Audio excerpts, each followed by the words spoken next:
Bienvenue donc à cette nouvelle édition des figures marquantes de notre histoire.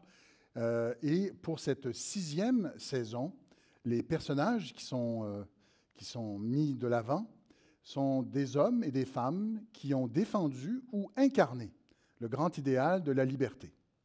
Et quand on pense à cet idéal de la liberté, évidemment, nous viennent à l'esprit ces patriotes de 1837-38 qui se sont battus pour transformer la colonie, la rendre plus démocratique, faire de cette colonie une colonie vraiment proche des idéaux du Nouveau Monde, de l'égalité entre les citoyens. Et parmi ce mouvement patriote, eh bien, on retrouve quelques figures de proue qui se distinguent, qui se démarquent. Et l'une de ces figures de proue, c'est sans nul doute Ludger Duvernay. Ludger Duvernay est né à Verchères en 1799 et est décédé à Montréal en décembre 1852, donc il est mort relativement jeune. Ludger Duvernay s'est fait connaître en tant qu'imprimeur et en tant que directeur du journal La Minerve, qui était certainement le journal le plus important à Montréal durant les années 1830, un journal qui défendait les idéaux, les convictions des patriotes, qui paraissait 3 jours par semaine, et un journal qu'il a vraiment tenu à bout de bras. Ludger Duvernay s'est aussi fait connaître comme l'instigateur, la cheville ouvrière du premier grand banquet de la Société Saint-Jean-Baptiste en juin 1834, une année importante pour le mouvement patriote, puisque c'est cette année-là qu'on a lancé les 92 résolutions, qui étaient le programme des patriotes, le grand programme qu'on cherchait à mettre en œuvre, en convainquant les députés anglais dans un premier temps, mais on sait que ça n'a pas fonctionné. Donc, Ludger Duvernay, c'est un homme de conviction, un homme de caractère, un homme qui a été parfois même un homme de conflit. Il n'a pas reculé devant les confrontations, et pas seulement idéologiques. Parfois même, il a été même mêlé à certains duels, on en reparlera. Un homme donc avec une forte tête, et qui donc est devenu tout naturellement une cible des autorités britanniques, des autorités impériales, lorsque le conflit a éclaté à l'automne 1837. Donc, lorsque cette répression s'est abattue sur le Bas-Canada, il n'a pas eu d'autre choix que de s'exiler aux États-Unis avec d'autres leaders patriotes.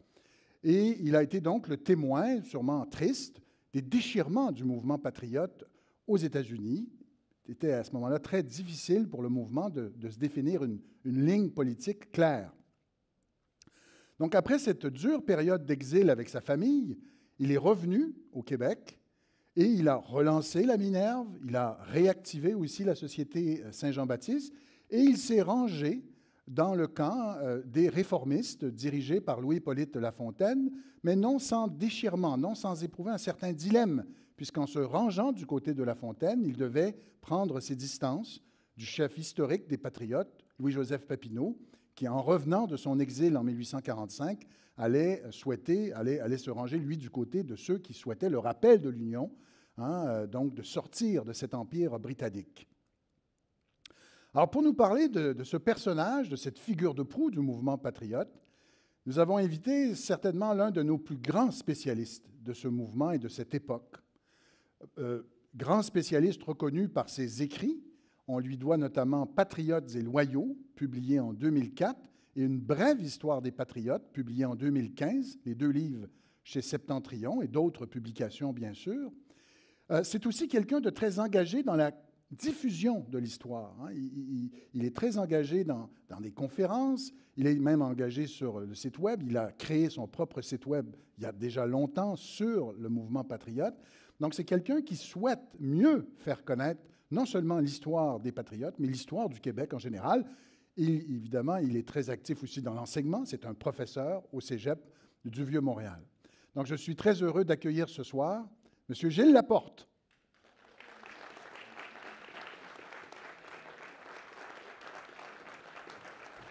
Bonjour Gilles.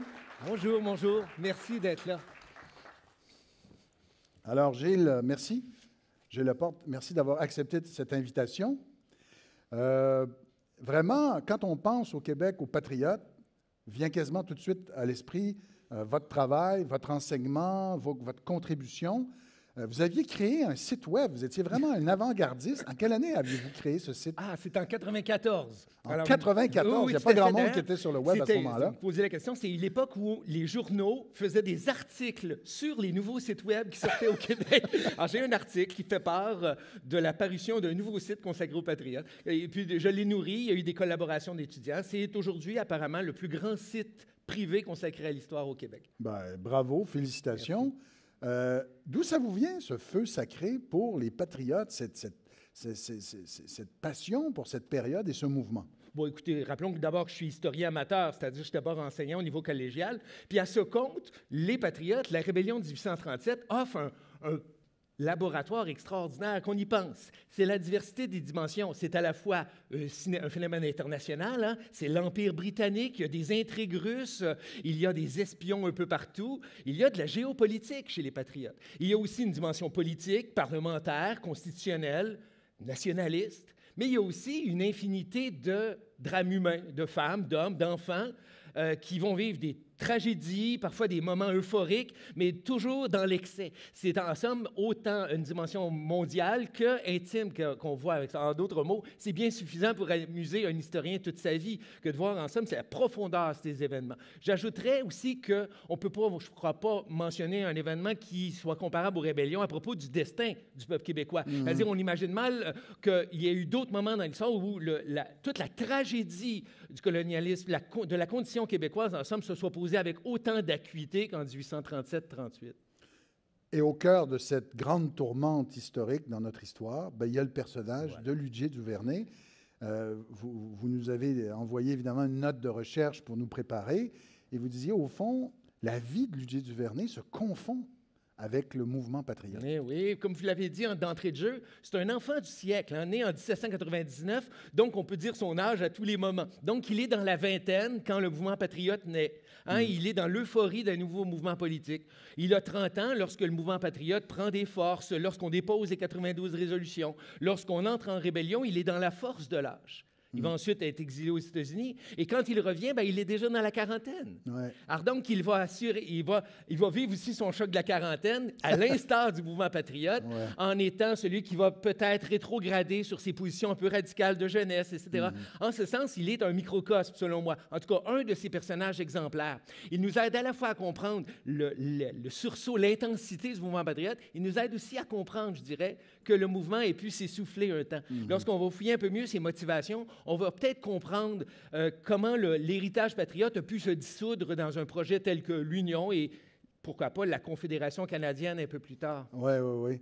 Alors, donc, Ludier-Duvernay, contrairement, d'ailleurs, dans vos travaux, je me souviens, ça m'avait frappé, je pense que c'est dans Patriotes et loyaux, vous me faisiez remarquer que le mouvement patriote, le leadership, en tout cas du mouvement patriote, ça tient dans quelques familles, quelques familles de Montréal surtout, et que la plupart, c'était, oui, des gens plutôt bien formés pour une certaine élite, qu'on pourrait dire canadienne-française, on ne disait pas encore le mot à l'époque, donc les Vigée, les Papineau. Mais lui, il ne vient pas tout à fait de ce clan-là. Est-ce que je me trompe? Vous avez parfaitement raison. Il ne vient pas de ce clan-là. Il n'est pas cette belle formation classique des autres. Parlez-nous de ses origines un peu. Oui, d'abord, rappelons que le mouvement patriote, c'est un mouvement d'élite. C'est un des rares mouvements révolutionnaires. En fait, je dirais qu'il n'y en a pas eu d'autres dans l'histoire du Québec où l'élite intellectuelle et culturelle et économique, d'une certaine mesure, s'est joint au peuple. C'est ce qui explique la vigueur et l'intensité, aussi son importance à ce mouvement-là. Effectivement, qu'on y pense, les Papineau, Chénier, Delorimier, Roubier, Chénier et pourquoi pas les Dumouchel et autres maçons sont tous des professionnels, c'est-à-dire des médecins, des notaires ou des avocats. Donc, qu'ils ont fréquenté les collèges classiques. Donc, qu'ils ont été forgés, ils ont été pétris à la même idéologie. Un petit peu de culture classique, de latin et tout le reste, mais ça fait, excusez l'expression latine, un boys club. Un boys club de finissant des collèges classiques. Rien à voir avec Ludier-Duvernay. Oui, c'est ça. Ludier-Duvernay, lui, est certainement pas né de la cuisse de Jupiter. Le premier arrivé, c'est un crevier. Les Duvernay sont d'abord des creviers. Donc, Christophe Crevier, qui arrive à Trois-Rivières en 1650, c'est un Normand. C'est son fils, Jean-Baptiste Crevier, qui va prendre le nom de Duvernay, parce qu'il se serait acheté un petit domaine, puis il aurait ajouté cette particule. Ça faisait chic. Oui, mais ça ne durera pas, parce que les générations suivantes vont progressivement s'appauvrir, si bien qu'on retrouve Joseph Crevier-Duvernay, menuisier à Verchères. Il est menuisier à Verchères, je me plais à croire qu'il a dû donc travailler à faire les fameuses chaloupes Verchères qu'on commençait à produire à ce moment-là. Verchères était un des grands ronds-points pour les métiers du bois à l'époque. Et puis, du côté de sa mère, c'est une Robert Moranger. C'est quand même une famille qui avait des origines un petit peu, disons, un petit quartier de noblesse, puisque son ancêtre était lieutenant dans les compagnies franches de la marine. Mais décidément, Marianne Robert Moranger, elle a épousé Joseph Crevier. On ne sait pas très bien combien il y a eu d'enfants. J'ai eu beau chercher, combien de grossesses, etc. On sait en tout cas que Ludger, drôle de nom, hein? Oui. Oui, ça, c'est un beau petit truc d'historien. J'ai regardé, il est né le 22 janvier. Mais pourquoi appelle-t-on son enfant Ludger dans la vallée du Saint-Laurent? Ouais. J'ai regardé 3 jours plus tard son baptistère. Il était baptisé le 3 février. Oh. La Saint-Ludger. Ah, c'est pour ça. Alors, c'est mon hypothèse que je formule en primaire mondiale. Je me souviens qu'une fois, j'écoutais la radio, c'était la fête du 24 juin, puis j'entends un animateur de radio dire « Et il paraît que ce serait un certain Ludger Duvernay. » Il avait l'air tellement surpris de ce prénom. Alors, comment son grand métier, il s'est fait vraiment... il s'est fait connaître comme imprimeur. Oui, voilà. Alors, parlez-nous un peu de comment il devient imprimeur. Il a eu une chance dans sa vie. Vous savez, il aura eu un bon maître d'école. Il n'a jamais fait plus que l'école élémentaire, 5 années environ de scolarité.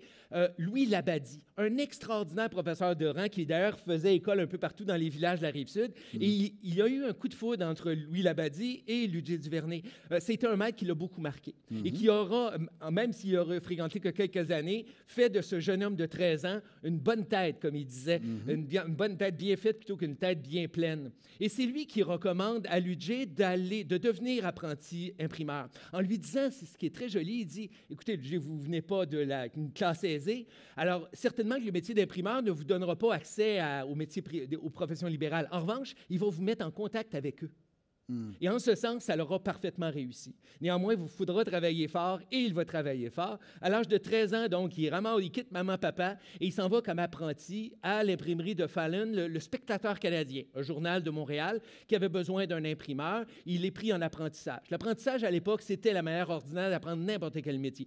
D'arpenteur en passant par notaire ou même typographe, on devait faire son apprentissage, l'apprentissage de 2 ans. Parce qu'il n'y avait pas d'école. Non, il n'y avait pas d'école. Donc, un type avait fait sa 5e année et il partait immédiatement. Dès le début de l'adolescence, il était autonome. Il faut qu'il subvienne à ses besoins pendant son séjour de 2 ans, mais après 2 ans, on lui offre d'être engagé. Il va donc devenir l'homme de confiance et le typographe officiel quand même du Spectateur. Preuve hors de tout doute qu'on est en face d'un gars brillant, ambitieux et travaillant. Et le Spectateur, où ça loge idéologiquement? Oui, alors à l'époque, dans les années 1820, on est en 1813, c'est la grande époque là, où on est à la guerre de 1812, etc.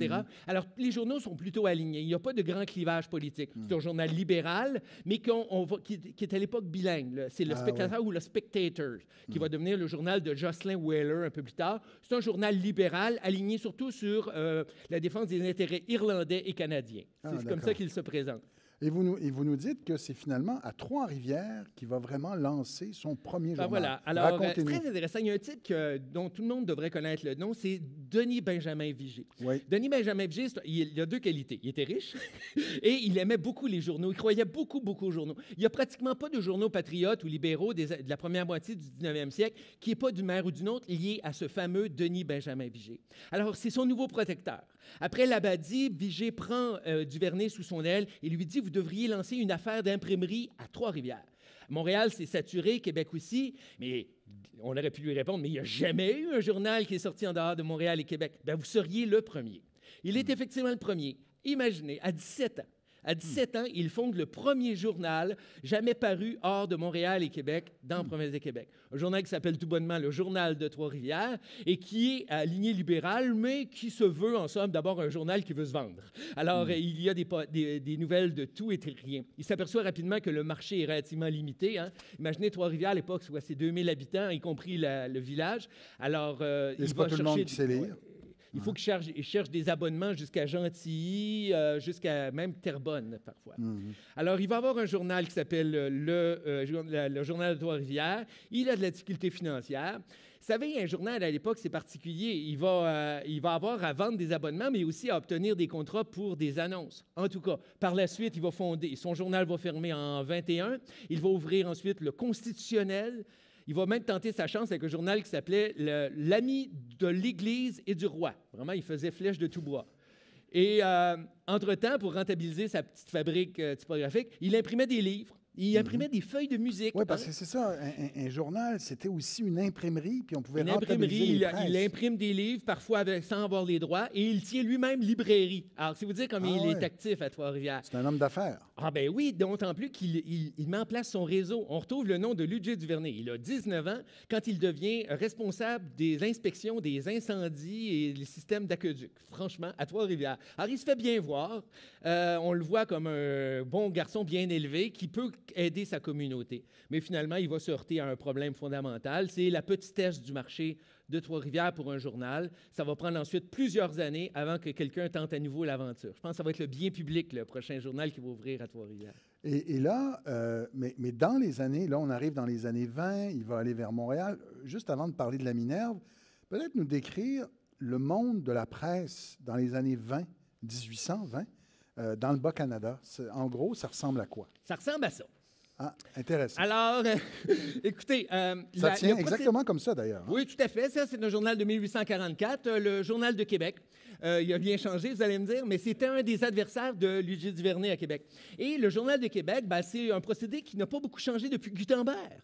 C'est à partir des années 1840-50 que l'imprimerie change. Là. On va avoir des presses rotatives, des presses à vapeur. Mais à l'époque de Ludger Duvernay, c'est tout simplement 5 colonnes. Vous voyez, on voit très mal, mais c'est 5 colonnes de texte qu'on mettait sur des tableurs. On plaçait les plombs typographiques. On enduisait ça d'encre. On imprimait toute une feuille d'un côté. On la tournait. On imprimait ça et on mettait une presse. Donc, il y avait beaucoup de mouvements. Il y avait 4 opérations par exemplaire du journal.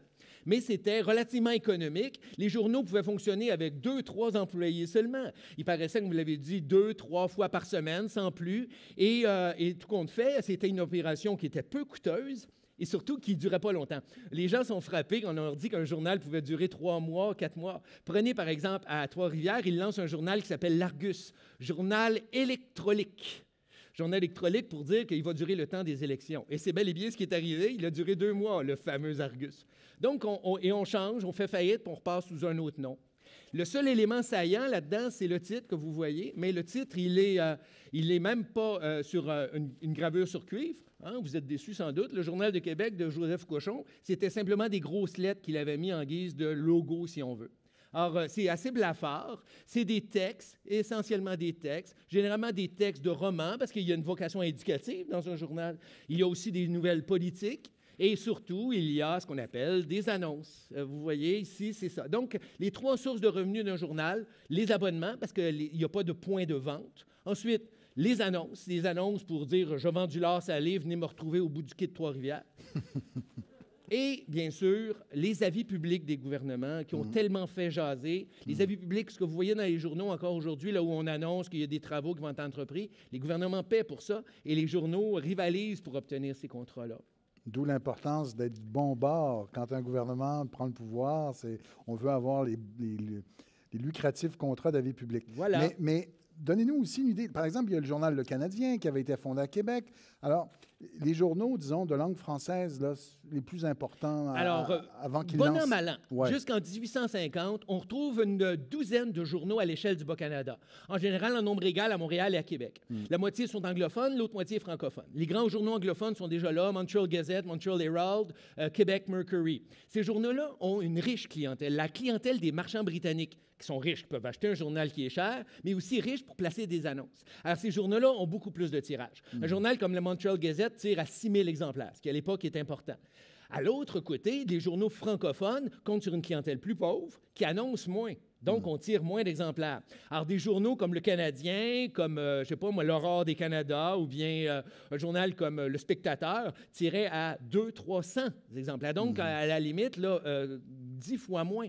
Et l'autre élément, c'est que Ludger Duvernay va changer ça, par exemple. Bien justement, alors donc, il arrive à Montréal, et là, comment ça s'opère, son transfert à la Minerve? Est-ce qu'il achète le journal, on lui propose? Comment ça se passe? Et parlez-nous de ce journal. Un troisième personnage clé, on a déjà parlé de Labadie, de Vigée. c'est Augustin Norbert Morin. Morin, c'est connu, vous connaissez la ville de Morin-Heights, il va être ministre ensuite. Morin, c'est un intellectuel à l'époque, étudiant dans un collège classique. Et que veut faire un intellectuel dans un collège classique? Il fonde un journal, puis il n'y a pas une scène. C'est ce qu'il fait. Il fonde, à l'automne 1826, il fonde la Minerve. Alors, Minerve, hein, c'est le dieu messager et tout le reste. Il a des grandes ambitions, mais peu de fonds. Alors, il fait faillite dès le début janvier. Et c'est là, on a la transaction. Lugier du Vernet achète la Minerve, mais il l'achète 7 livres 10 shillings. Ça, c'est l'équivalent de 75 $. Il y a anguille sous roche. Manifestement, tout ce qu'il achète, c'est le nom et le carnet d'abonnés. C'est ça. C'est juste ça qu'il a au départ. Alors, on dit donc, est-ce que Lugier du Vernet est fondateur, oui ou non? Objectivement, non. Mais dans les faits, il va tirer ce journal-là de Lally et il va acheter une maison d'impression. Il achète la maison de Joseph Lane. Ça, c'est intéressant parce que cette maison-là existe encore sur la rue Saint-Paul dans le Vieux-Montréal. Elle s'appelle aujourd'hui, dans les guides touristiques, la maison La Minerve. Elle est au 163 Saint-Paul-Est, juste au coin de la plage Jacques-Cartier. Magnifique édifice où Lugier du Vernet a vécu pendant 12 ans avec sa famille sur donc Saint-Paul. Et là, c'est là qu'il vit, qu'il imprime le journal La Minerve qu'il vient d'acheter, mais d'autres choses aussi. Alors, c'est là qu'on voit le génie de... Je pèse le mot. On est en face d'un gars qui est parti vraiment de rien et qui réussit, en l'espace de 3 ans, à faire d'un journal qui tirait à 200 exemplaires le premier journal français du Bas-Canada. Il tire à 1400 exemplaires en 1834. C'est prodigieux. Il a décuplé le tirage de son journal du seul fait de sa qualité, sa constance puis sa rigueur. Et de ses idées, peut-être. Absolument. Il devient immédiatement l'organe officiel du Parti patriote. Il faut savoir que on le revient, là, Lugier du Vernet monte, le Parti patriote aussi. Le mouvement patriote, à la fin des années 1820, est vraiment à bloc. C'est-à-dire, on vient de remporter une grande bataille politique à l'époque contre le gouverneur d'Alousie. On se prépare en vue des élections de 1830. L'aura de Louis-Joseph Papineau est à son zénith. Or, la Minerve de Duvernay va se faire un service, se mettre à son service et va devenir véritablement la voix du Parti patriote. Alors, il y a ce succès assuré par les idées, c'est très certainement, mais un petit mot quand même sur l'imprimeur, l'homme d'affaires à côté qui imprime des livres à succès. Un mot là-dessus. Alors, c'est formidable parce que ça montre un autre aspect intéressant, c'est son désir d'éduquer le peuple. Alors, il imprime de tout, ma foi, des feuillets paroissiaux, il imprime de la papeterie de notaires, mais il imprime aussi des grammaires, des livres pour enfants, pour scolariser les Québécois. Et parfois même, il ne se soucie même pas des droits d'auteur, tellement il est enthousiaste à l'idée de publier puis d'offrir au plus grand nombre. Il y a 2 livres importants qu'il va notamment publier. Le plus célèbre, c'est l'Almanach. Oui, l'Almanach, une œuvre de Lugier du Vernet. Est-ce qu'il a inventé le concept? Non, bien sûr. Le concept existait dans d'autres pays, mais il demeure que c'est devenu, depuis ce temps-là, un élément structurant de la culture québécoise. Un almanach, ce que c'est essentiellement un ouvrage où on met annuel, où on met des calendriers, des anecdotes, des proverbes, des conseils agricoles et surtout des images. Ce qui fait en sorte que bon nombre de personnes qui ne savaient même pas lire achetaient quand même l'Almanach. Et ça a beaucoup contribué à diffuser la littératie au Québec. Et ça, on va parler de sa franc-maçonnerie. Il trouve là-dedans une belle manière de faire œuvre. Un autre livre important, c'est Paroles d'un croyant de Félicité de Lamennais, évidemment beaucoup moins connu. La croyance de parents, c'est pour un gars qui est un catholique sincère comme Lugier du Vernet, c'est la voie du salut. Parce que le livre Paroles d'un croyant révèle que l'Église doit s'ajuster aux réalités industrielles, que le clergé, le Vatican n'est plus en phase avec les croyants, qu'il y a une réalité industrielle, qu'il y a des inégalités de classe sociale, qu'il y a de la pauvreté. Il faut y faire face. Pour un gars comme Lugier du Vernet et avec lui le mouvement patriote, c'est une révélation. On peut être catholique et lutter pour son pays, on peut lutter pour la liberté. D'ailleurs, le livre de Félicité de Lamennais va être mis à l'index, interdit par le Saint-Siège, et ça n'empêchera pas Lugier du Vernet d'en publier 4000 exemplaires pirates, des éditions pirates, afin de faire connaître ce chef-d'œuvre aux Québécois. Il va connaître une très, très grande diffusion, ce livre-là, et va forger la pensée sociale du clergé québécois pour de nombreuses années. Mais justement, c'était assez audacieux de faire ça. Est-ce que, justement, on ne pourrait pas faire une petite parenthèse sur sa supposée franc-maçonnerie. Nous dire un mot sur la franc-maçonnerie. Oui. Est-ce qu'il en était membre ou pas? Et qu'est-ce qu'on sait de ça? Bon, écoutez, d'abord, c'est très difficile de savoir ces informations-là parce que, par définition, c'est secret. Au-delà des nuages, puis du côté un peu sulfureux, rappelons que la franc-maçonnerie, en tout cas d'origine européenne, elle vise d'abord deux choses, le libéralisme et l'éducation populaire. C'est les deux grands motos de ce mouvement qui est anti-monarchiste, anti-absolutiste et, d'une certaine mesure, anticlérical. Alors, la franc-maçonnerie s'organise et Ludger Duvernay en fait certainement partie. Léon Gisette Patenaude, un grand mémorialiste, est formel là-dessus. Moi, je retiens au moins 3 indices déterminants. Le premier, c'est qu'il a voué toute sa vie à diffuser la connaissance et les livres. Parfois par tous les moyens, des fois dérisoires, mais il y a beaucoup contribué. Le deuxième élément, c'est qu'il a toute sa vie aussi constitué des organisations structurantes, très importantes, qu'on pense bien sûr à la Société Saint-Jean-Baptiste, prenant son œuvre la plus durable, mais aussi la Société des Frères Chasseurs, qu'il a contribué à fonder aux États-Unis, qui va mener la Deuxième Rébellion, puis aussi, dès 1834, une organisation qui s'appelait « Aide-toi et le ciel t'aidera ». Une organisation d'entraide, disait-il, vouée à diffuser les lumières et tout le reste. Franchement, « Aide-toi et le ciel t'aidera ». Peut-on trouver un meilleur slogan maçonnique? Je dirais enfin qu'il a même nommé un de ses fils Benjamin Franklin Duvernay. Moi, je trouve ça suspect. Alors, Benjamin Franklin, bien sûr, est imprimeur et révolutionnaire américain, mais, comme plusieurs le savent, un grand maître de la maçonnerie américaine. Alors, arrivons aux événements, au grand mouvement de patriotes des années 30. Je l'ai dit, en 1834, c'est les 92 résolutions. Il y a toute une montée. Comment se positionne concrètement Ludger Duvernay par rapport à tout ça? Bon, il faut le situer. C'est pas avec un journal qu'on se rend célèbre. Duvernay, auparavant, s'était couvert de gloire par ses frasques. Je voudrais quand même parler de ce fait-là parce que ça va contribuer à faire de Ludger Duvernay un personnage populaire. Qu'on y pense, là. Son nom est quand même présent dans la toponymie. Il y a pas moins de 50 endroits au Québec qui portent le nom de Duvernay. Il y a bon nombre de rues, un arrondissement à Laval, des écoles, et pour cause. Mais d'où tire-t-il cette célébrité-là? C'est d'abord de ses frasques. Il a été arrêté plus de 3 fois, je dirais plus de 3. Mais il a même fait de la prison, je pense. Pour de la prison, donc pour ses opinions. Et on le sait, hein, arrêter un journaliste et le mettre en prison pour ses opinions, c'est quand même un geste qui est un sérieux signe d'une sérieuse enfreinte à la liberté d'expression. La première fois, en 1827, il avait traité le gouverneur d'Alousie d'incompétent et de crapule. La deuxième fois, en 1832, avec Daniel Tracy, il avait traité les membres du Conseil législatif de vieillards malfaisants. Mais c'était jamais lui qui l'avait écrit. Il défendait ce qui était écrit dans son journal. Lorsqu'il est arrêté, quand même incarcéré 2 mois, on va lui rendre visite, il y a des manifestations devant sa prison. Hein? Donc, il devient un martyr de la liberté. Parfaitement, l'incarnation même du martyr. Imaginez, quand il est libéré à Québec en 1832, c'est un cortège qui l'accompagne jusqu'à Montréal. Là. Ça ressemble à la visite du général de Gaulle. Là. Il a des arcs de triomphe qui sont préparés sur son cours. On espère que c'est et on pas lui sur remet une médaille où c'est écrit « La liberté de la presse et le palladium du peuple ». Bref, il est porté au nu. Oui, mais pour un républicain, on espère que ce n'est pas sur le chemin du roi, quand même. Quand même, tout à fait. Il est effectivement républicain. Il va le prouver une nouvelle fois quand il va être arrêté en 1836 pour avoir accusé le gardien de la prison de Montréal d'avoir laissé un détenu mourir en prison, ce qui est un peu plus grave. Ça va lui valoir 2 mois nouveau de prison et donc encore un cortège à sa sortie de prison. Il construit ainsi une renommée, mais vous croyez bien que ce n'est pas... J'ai pas vu un flagorneur, je n'ai pas vu un type qui cherche la publicité. J'ai vu vraiment un type qui défend ses opinions de manière opiniâtre et qui se fait de ce fait l'homme du peuple.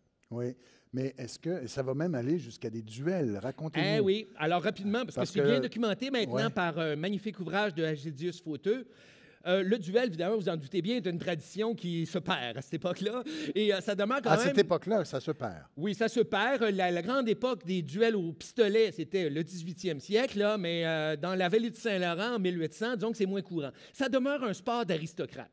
Et le premier duel auquel a dû faire face Ludger Duvernay, c'est d'ailleurs d'un aristocrate, hein, Robert Sabrevoix de Bleury, un traître à la cause patriote, que Duvernay a un peu invectivé dans son journal. Il lui envoie un cartel, ça veut dire qu'il lui lance un défi. Et le duel a bien lieu au nord du Mont-Royal, le 6 mars 1836. Alors, allez, on arme les pistolets. C'était Georges-Étienne Cartier qui était le témoin de Louis Duvernay. C'était Loranger qui était le témoin de Sabrevotte-Bleury. Et ils font dos. Et ils ont plusieurs pistolets, là. Il y en a une douzaine chaque, parce qu'évidemment, on ne fait pas mouche à tout coup. Au bout de 20 pas, ils tirent. Plusieurs salves sont tirées. Et finalement, Ludger Duvernay est touché à la cuisse, grièvement blessé. Hein? Et l'histoire a retenu, il voulait continuer le duel. Alors, il va y prendre goût. Il va avoir 2 duels ensuite. Et un d'eux, vous me permettrez, c'est trop pittoresque. C'est contre Doutre, le journal L'Aurore des Canada. Il lui lance un défi, un duel, donc, et Doutre... c'est pas Barthes? Pardon, Barthes. Oui, Joseph Guillaume Barthes. Ça, c'est des geeks qui se Oui, Joseph Guillaume Barthes, effectivement. De cette époque. Bon, il y a de la rivalité commerciale. Ils vont donc s'affronter. Là, Duvernay lui envoie un défi. Et donc, Barthes va le dénoncer à la police. Duvernay est forcé de garder la paix, mais il sort quand même de chez lui. Et qui croise-t-il sur la rue Notre-Dame? Alors, il croise Barthes. Alors, il prend un bâton et il le roue de coups de bâton. Hein? Il va faire 4 jours de prison. Bon. Donc, on a un type qui est aussi entier, qui est passionné, pour qui les opinions politiques sont une affaire aussi viscérale que... Et tout ça marque les esprits, évidemment. Parfaitement. Alors, il est connu, il est célèbre, et il va devenir... Donc, il est une des figures emblématiques du mouvement patriote, même si, rappelons-le, il ne fait pas partie du sérail. C'est ça. Même Papineau va toujours se défier de Duvernay. Il ne fera jamais partie de sa garde rapprochée. Sans doute Parce qu'il le trouvait peut-être un peu incontrôlable, un peu peut-être brûlé, je dirais. Connaissant Papineau, ça doit être davantage tenir à ses origines sociales. Ah oui. Hein? Et donc, ça va prendre du temps avant que Duvernay ait un mandat politique. Par exemple, on parle d'un patriote, mais qui ne fut pas député avant 1837. Mais qui ne va pas siéger souvent. Ben non, il va devenir député de Lachenay, pas loin de sa belle famille à Louisville d'ailleurs, et en mai 1837, il ne va siéger comme député en tout et pour tout que 6 jours. Je ne sais pas si ça lui a donné droit à sa pension, mais ça va se terminer là parce qu'après ça, le gouvernement britannique va abolir les institutions parlementaires, mais au moins ça vaut à Duvernay une place dans le dictionnaire des parlementaires québécois. Ah oui, pour ces 6 jours en chambre. Justement, arrivons en 1837. Qu'est-ce qu'il fait? Où loge-t-il durant cet automne chaud de 1837? Est-ce qu'il va participer à des confrontations? Qu'est-ce qui se passe pour lui à ce moment-là? Alors, effectivement, c'est un feu roulant. Donc, tout commence le 6 novembre 1837, affrontement entre les Fils de la Liberté et le Doric Club sur la place d'Armes à Montréal. Le journal ami de la Minerve, le Vindicator, qui était l'équivalent anglophone de la Minerve, est saccagé, détruit, fin de l'histoire, par des émeutiers britanniques qui menacent ensuite le journal La Minerve. Quelques carreaux brisés, mais ça s'arrête là. C'est surtout la bataille du 6 novembre va surtout servir de prétexte aux Britanniques pour émettre 26 mandats d'arrêt contre des chefs patriotes, prétextant que c'était de leur faute s'il y avait eu de l'émeute à Montréal, dont Ludger Duvernay. Alors, les mandats d'arrêt sont émis le 16, et Ludger Duvernay, qui est toujours bien informé, la prend parmi les premiers. C'est pour ça qu'il va réussir à prendre la fuite. Il prend la fuite dès le 17 novembre, avec ce qu'il a. Il laisse sa femme là. Il envoie sa femme et ses 4 enfants à ce moment-là à Louisville. Et lui, il prend la direction de la frontière américaine. Alors, il ne prend pas la 89, il prend plus la 89. Non, sans blague, il va plus passer par Phillipsburg et Swanton. Il va donc franchir le même chemin que prend Wilfred Nelson à la même époque et que va prendre un peu plus tard Louis-Joseph Papineau. Il est à Swanton. Swanton, c'est tout près de la frontière canadienne, juste au sud de Saint-Armand. Et là, très tôt, dès le début décembre, il se mêle des préparatifs d'une opération en territoire canadien à Moore's Corner. La bataille a lieu le 6 décembre 1837. On se doute bien que Ludger Duvernay est aux premières loges. Donc, pamphlétaire, emprisonné, duelliste, le voilà combattant patriote. Il participe à la bataille avec 80 patriotes, parmi lesquels Lucien Gagnon, Robert Chaumel-Bouchette. Et il a le commandement de 6 hommes à ce moment-là. Il est blessé une nouvelle fois à la jambe, l'autre jambe, heureusement. Je ne sais pas s'il était revenu de son duel. En attendant, il réussit à prendre la fuite et à se réfugier le soir même à Swanton. Pourquoi cette opération de Moore's Corner, peut-être une des batailles patriotes les moins connues? C'est qu'autour du 6 novembre, la conjoncture est que les Britanniques commencent à se tourner vers Saint-Eustache et on souhaite, du côté des patriotes, créer une diversion. Il y a le but de vouloir disperser les troupes britanniques. Ce qui est souhaité aussi, c'est de provoquer un incident frontalier avec la Grande-Bretagne. c'est-à-dire de créer ou à la frontière un contexte qui pourrait s'apparenter à un conflit frontalier puis éventuellement amener une entrée en guerre des États-Unis contre la Grande-Bretagne. Rien de ça ne s'avère. Alors, après avoir été retourné à Swanton, Duvernay erre un petit peu. On le retrouve à Rouse's Point, à St. Albans, Elizabethtown. Il va ensuite aller à New York, où il va rencontrer un certain Charles Indelang. Puis, il va poursuivre jusqu'à Philadelphie avant de revenir à Burlington. Il s'installe définitivement à Burlington à la fin de l'année 1838. Alors, il s'installe là avec sa famille. Parlez-nous un peu de sa famille. Alors, sa femme, son couple, Ben oui, parce que là, c'est une vie mouvementée, ça ne devait pas être évident. Non, c'est ça. Il y a un côté sombre. Je pense que toute la vie des hommes blancs dans la cinquantaine du 19e siècle est sombre à ce compte, parce que sa femme et sa famille ont eu la part triste dans cette vie tumultueuse. De fait, donc, Reine Arnois, d'une femme de Louisville, le père était capitaine de milice, c'est quand même un gros cultivateur sur la rive nord de Montréal. Elle l'épouse à l'époque, oui, c'est le Wonder Boy de Trois-Rivières.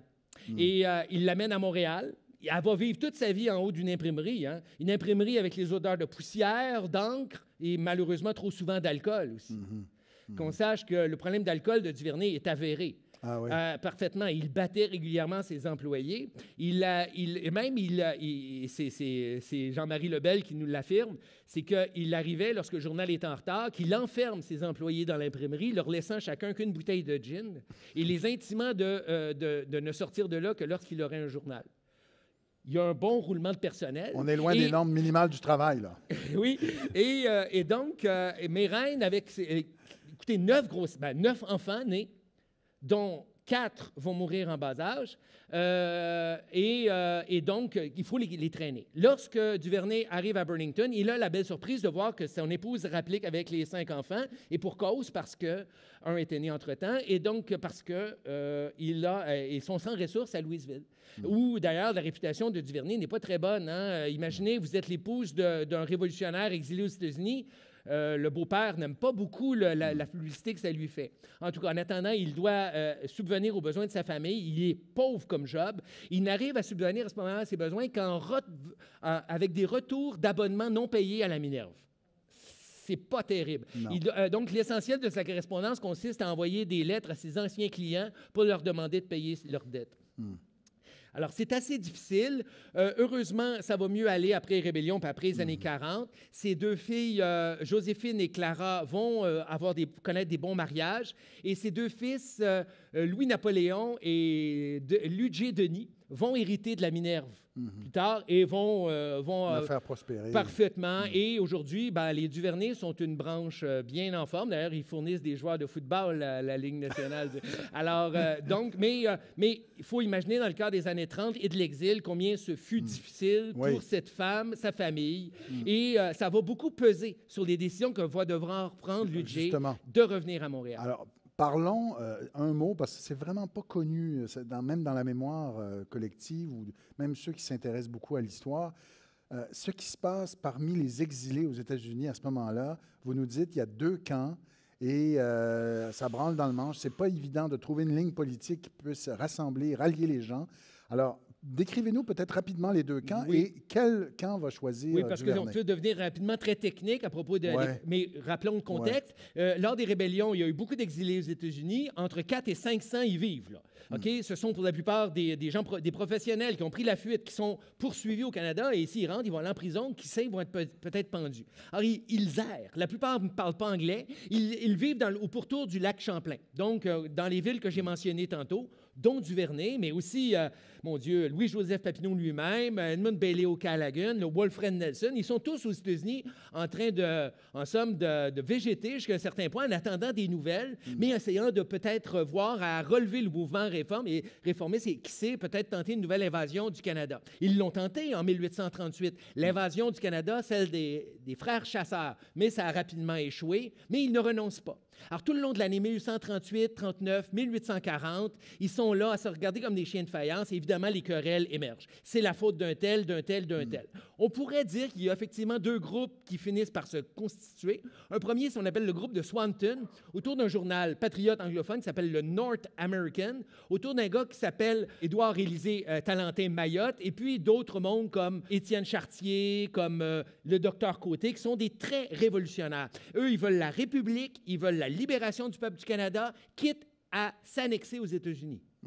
On se comprend. Déjà, à ce moment-là, oui, oui, le mouvement annextionniste est très vigoureux, surtout autour de... puis anticlérical aussi, autour du docteur Côté. Et vous avez le groupe de Burlington, qu'on pourrait dire autour de Duvernay, qui, lui, déjà voit le péril de perdre notre langue, nos usages et même notre religion, et qui sont davantage favorables à une lutte davantage culturelle. C'est intéressant et important parce qu'on voit déjà les deux lignes du nationalisme québécois qui vont prendre forme par la suite, un mouvement plus politique, plus républicain, plus radical, puis un autre plus culturel, plus ethnique, dirais-je, qui défend davantage la langue et les usages canadiens-français. Si ces deux mouvements-là ont pu être unis sous l'autorité de Papineau un temps, déjà vers 1838-39, on voit ces deux branches-là se séparer. On pourrait dire aujourd'hui la CAQ contre Québec solidaire, par exemple. D'une certaine mesure, c'est un peu le début ou le Parti québécois, une fracture qui va s'agrandir jusqu'à nos jours. Et justement, et là, comment tranquillement, parce que là, il vit, vous l'avez dit, très pauvrement, il y a des déchirements, comment en vient-il à revenir au Bas-Canada? Il revient quand et dans quel contexte? Il pouvait revenir depuis 1841, il ne veut pas revenir parce que, il y a des raisons de principe, il n'est pas le seul, mais d'abord et avant tout parce qu'il n'y a plus rien qui l'attend ici. La Minerve a été ruinée, la maison de la rue Saint-Paul a été saccagée, il n'y a rien qui l'attend ici. C'est vraiment Louis-Hippolyte Lafontaine. Louis-Hippolyte Lafontaine lui tend la perche, évident. Lafontaine, à ce moment-là, est en train de constituer son mouvement réformiste en faveur de la responsabilité ministérielle. Une espèce de plan B à l'échec des Patriotes. Mais pour ça, il a besoin d'un journal et surtout du meilleur éditeur du Canada français. À Montréal, à ce moment-là, il n'y a pas de journaux pro-La Fontaine. Il y a quelques journaux proches du clergé, d'autres proches des conservateurs, mais il a besoin d'un bon journal et il veut faire renaître l'image de la Minerve. Le nom est important. Il est porteur d'idéaux de liberté. Mais ça nous prend Duvernay. Et Duvernay va finir par accepter, mais il a fallu qu'il avale des couleuvres. On a une correspondance très peu élaborée, mais quand même, qui laisse entendre que La Fontaine lui a laissé entendre, oui, on va vous acheter votre journal, oui, on va financer votre journal, mais vous devrez calmer vos ardeurs contre l'Union de 1840. Il n'est pas question de dénoncer à tombeau ouvert notre union avec le Haut-Canada. Et en outre, vous devrez appuyer la responsabilité ministérielle. Nous savons que vous n'aimez pas la responsabilité ministérielle, que vous trouvez que c'est un principe mièvre, proche des institutions britanniques, mais ça fait partie de l'entente. Il avale cette première couleuvre. Je dirais même, c'est sa première couleuvre en carrière. Et c'est un peu autour de son nouveau maître, Louis-Hippolyte Lafontaine. Ça va être celui, désormais, qui va être, non pas sa muse, on n'est plus à 40 ans d'avoir ça, mais il est certainement désormais son protecteur. Et c'est sous sa protection qu'il revient à Montréal. En quelle année? En 1842, à la fin de 42, et la Minerve recommence à paraître au tout début de 1843, le 9 janvier 1843. C'est la même Minerve, dit-il, mais dans son éditorial, il dit « Mais elle devra désormais tenir compte des nouvelles circonstances où est plongé le pays. » Comprend qui veut. Ouais. Alors, donc, c'est la Minerve qui revient. Il n'imprime plus de livres. Désormais, il va se consacrer désormais à ses deux grandes œuvres, la Minerve jusqu'à la fin de ses jours et bien sûr, la Société Saint-Jean-Baptiste. Oui, alors justement, la Société Jean-Baptiste, on n'a pas eu le temps de parler de ce fameux, de ce premier grand banquet. Peut-être un mot là-dessus, juste pour la suite. Alors, revenir un peu en arrière sur... Est-ce qu'il est vraiment l'instigateur de ce banquet? Est-ce qu'on peut dire ça ou est-ce qu'on exagère? Plus on lit sur Duvernay, plus ça ne fait pas de doute. Ouais. Donc, il est de la tête en cap, celui qui a mené à la création d'une fête nationale des Québécoises et des Québécois. C'est indéniable. D'abord parce que c'est le contexte de 1834. 1834, vous l'avez bien dit, c'est l'époque où les tensions politiques sont à leur sommet, mais aussi le moment où d'autres communautés du Québec fondent des sociétés nationales. 1834, je rappelle, c'est aussi la Saint-Patrick. La première Saint-Patrick célébrée à Montréal, c'est aussi moins connu, la Saint-George des Anglais, la Saint-Andrew des Écossais et même la Saint-David des Gallois. Alors, quand c'est rendu que les Gallois ont leur société nationale à Montréal, Lucien Duvernay a alors l'idée, la même année 1834, de tenir un banquet. Quelle date choisir? Tout naturellement, c'est le 24 juin. OK, vieille fête païenne, le solstice de l'été, célébrée en Nouvelle-France, qui n'était pas à ce moment-là une fête nationale, ni même une fête religieuse. C'était une fête coutumière qu'on célébrait, marquant évidemment bien sûr l'arrivée de l'été, enfin. Mais Duvernay en fait clairement d'abord un événement patriotique, mais aussi purement politique. Écoutez, il faut voir ce premier banquet qui est un succès retentissant. 60 convives, vous allez me dire, c'est pas beaucoup, mais la fine fleur est là, de Jacques Vigée en passant par Georges-Étienne Cartier jusqu'à Louis-Joseph Papineau, ils sont tous là. Et on porte des toasts. Mais c'est magnifique, les toasts qu'on porte. On porte des toasts à la liberté, à la justice. Dans une fête qui était censément nationaliste et québécoise, on porte un toast à Daniel O'Connell, à la lutte du peuple irlandais, au père de la Révolution américaine et même aux révolutions sud-américaines de Bolivar. Il y en a pour tout le monde. Alors, c'était dans l'agenda de Duvernay de faire de cette fête patriotique aussi un événement politique. Ça marche. Il va en avoir en 1835, 36, 37, 38. Et même, il va en avoir aux États-Unis. À un moment donné, il organise même à Burlington, il se débrouille, il se dépatouille. Il n'a pas un sou, il n'a pas de réseau, il n'y a personne, tout le monde autour est dispersé. Il réussit quand même à tenir aux États-Unis des banquets de la Saint-Jean-Baptiste. Sauf que là, lorsqu'il revient en 1842-43, la nouvelle Saint-Jean-Baptiste qui est réactivée, là, à ce moment-là, c'est un tout autre contexte. Est-ce que, à ce moment-là, on s'aligne plus avec l'Église? Comment ça fonctionne? Alors, la charte est extraordinaire. Bon, soyons pas cyniques, là, mais c'est un changement substantiel. On lui dit rapidement, faites renaître les banquets. On aimait ça, c'est formidable. Très bien, on va faire ça. Désormais, la Saint-Jean-Baptiste est créée, donc les lettres patentes sont formelles, comme une société de bienfaisance destinée à aider les pauvres sous la sainte sauvegarde de l'Église et de son protecteur, Monseigneur Bourget, qui verra à nommer un aumônier. OK, quel décalage! On change de registre. Et fini les banquets avec alcool et autres stupéfiants, ce sera désormais un défilé et avec une messe. Alors, c'est d'abord la messe, là. C'est la messe qui est réactivée. La messe qui s'est suivie d'un défilé religieux. Et on voit, là, tout se mettre en place, les archétypes de la Saint-Jean-Baptiste, avec la bénédiction, avec le petit Saint-Jean-Baptiste et le mouton. On voit donc ensemble qu'il a réactivé, certes, il en a fait une institution beaucoup plus conservatrice, où il rentre dans les bonnes grâces de l'Église, ce qui ultimement va sauver sa postérité à Ludger Duvernay. Alors là, vous nous parlez de cette première couleuvre qu'il doit avaler, c'est-à-dire se résigner à l'Union des Canadas. Donc, on met de côté le projet républicain, les idéaux de justice révolutionnaire et donc tous ces idéaux patriotes de 1834-37. Il avale cette couleuvre. Là, revient d'exil le grand chef historique, Louis-Joseph Papineau, je le rappelle, qui était en exil depuis 1839. Enfin, il a commencé aux États-Unis, ensuite il est allé en France.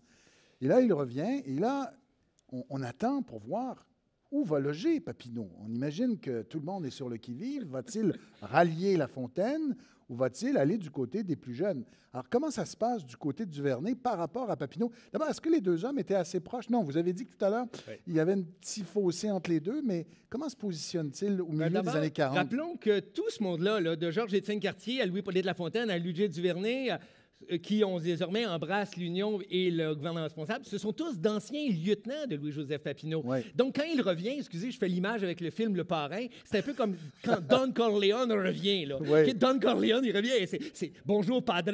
Ouais. Il y a de ça. Bien sûr, son aura a un peu décliné, mais il demeure celui qui est le chef historique et tutélaire de tout mouvement réformiste au Canada. Et il est en colère, le padre.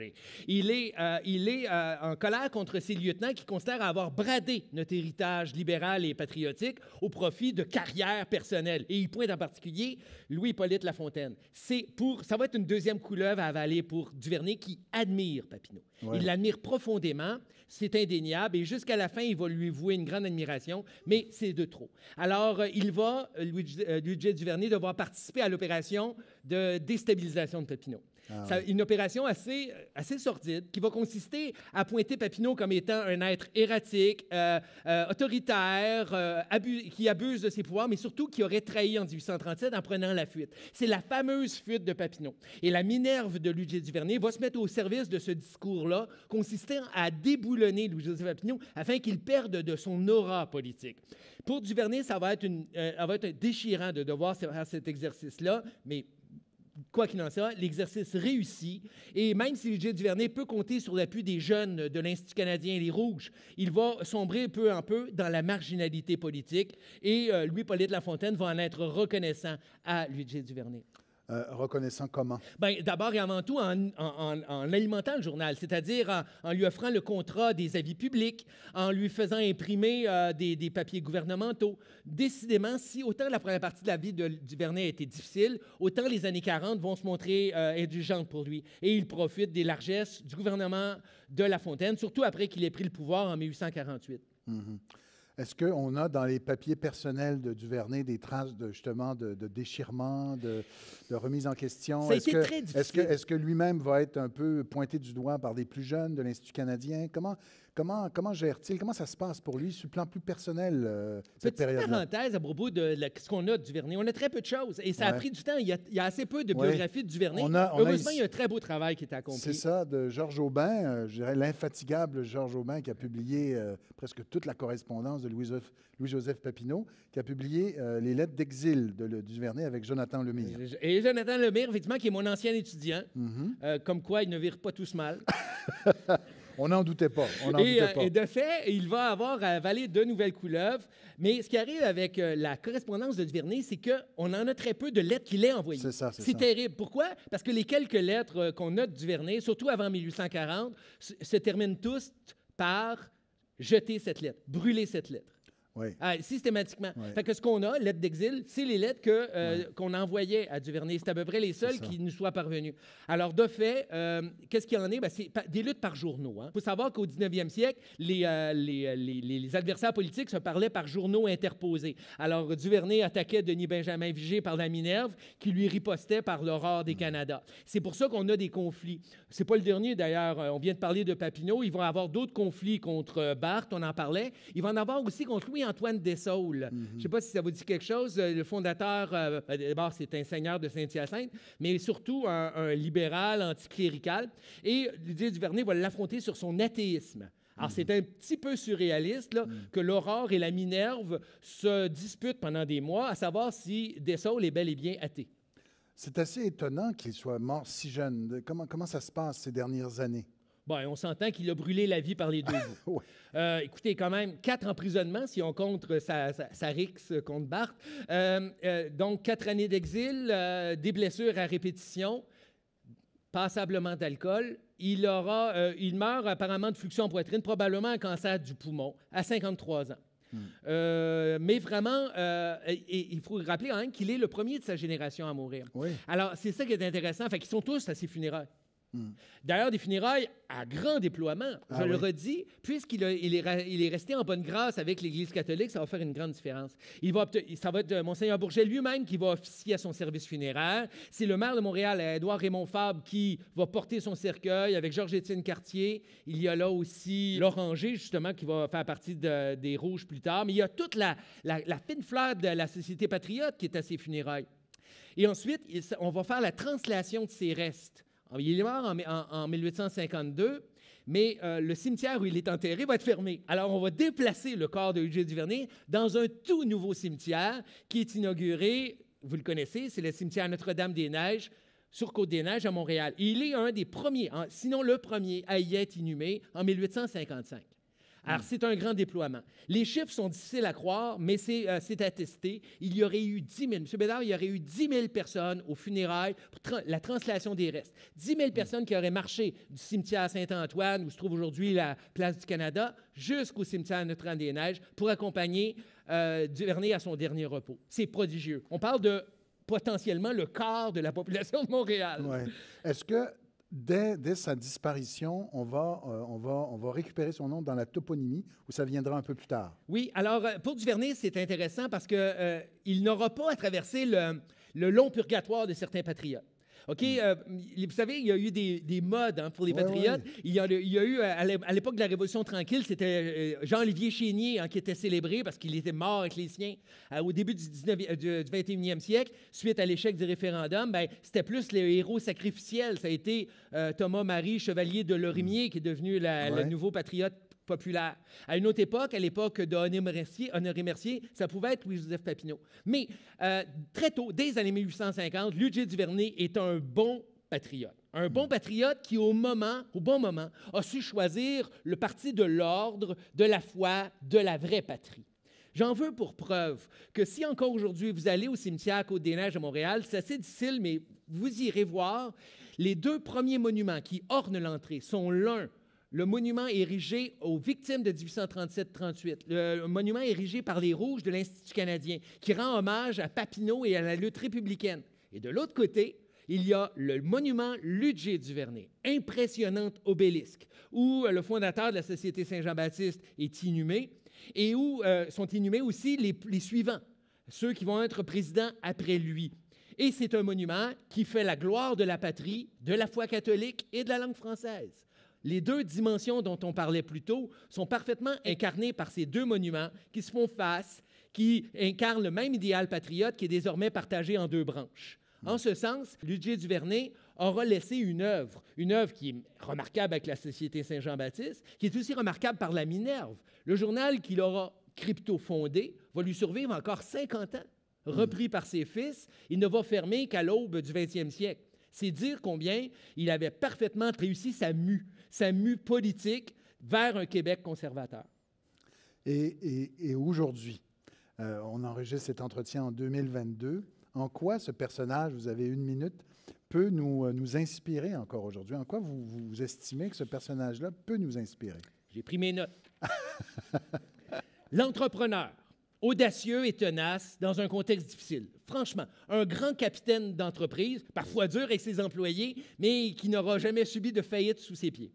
Un véritable capitaine d'industrie. Deuxièmement, des institutions durables, certainement. La Minerve, la SSJB, la fête nationale, qui est célébrée selon les mêmes rituels et selon les mêmes règles édictées par Ludger Duvernay.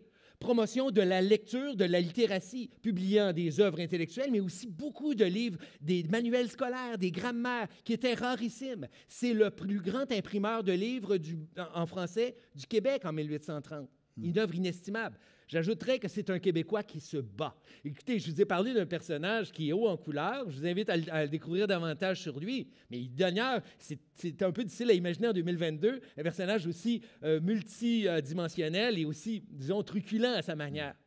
Donc, il se bat pour ses idées, des principes. Je dirais en conclusion, parce que ça fait aussi partie de son héritage, c'est aussi celui aussi qui va ultimement faire des compromis. Et on n'aura pas devant nous le parfait martyr. Hein? On aura le type qui, devant les difficultés de sa famille, à cause qu'il ne vient pas de l'élite, parce qu'il n'a pas de fortune personnelle, devra ultimement se compromettre. Mais en tout état de cause, c'est aussi celui qui explique le mieux le parcours de la patrie québécoise. Pour moi, en ce sens, puis on conclurait peut-être là-dessus, c'est qu'il boucle la boucle du mouvement patriote. Il aura été à ses heures les plus euphoriques, mais il l'aura accompagné dans son progressif déclin jusqu'à ce qu'il se fonde dans un projet plutôt, finalement, conservateur. Gilles Laporte, merci beaucoup pour cet entretien. Merci beaucoup. Merci.